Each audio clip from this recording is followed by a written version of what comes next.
Progressing in our abdominal and spine control and working towards getting a contraction of our abs, we're going to get ourselves back down onto our back.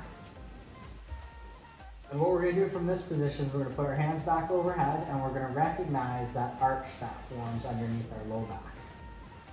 Once we found that small arch, we're going to pull our feet up off the ground, and maybe that arch gets bigger, maybe it stays the same.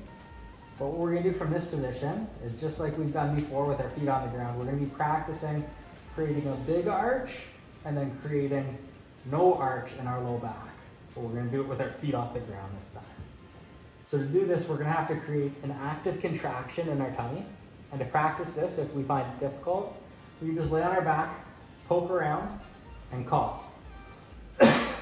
By coughing, we're going to actively contract our abdominal cavity, and that's going to allow us to practice creating that contraction we're going to need to flatten our low back to the ground.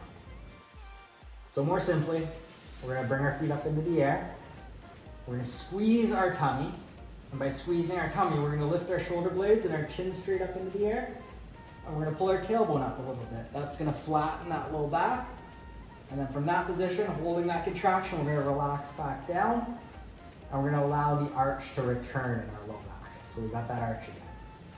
We're going to squeeze back up, flatten, can't get my hand under, tummy's tight, I'm actively poking, and then we're going to relax back down into a big arch where my hand can then slide under again.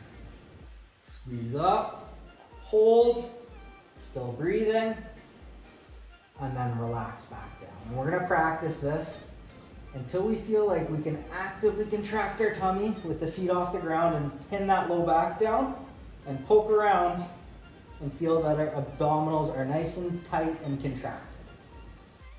And relax back down. We're going to practice this one until we feel like we can create that contraction on demand, and then we're going to progress to the next exercise.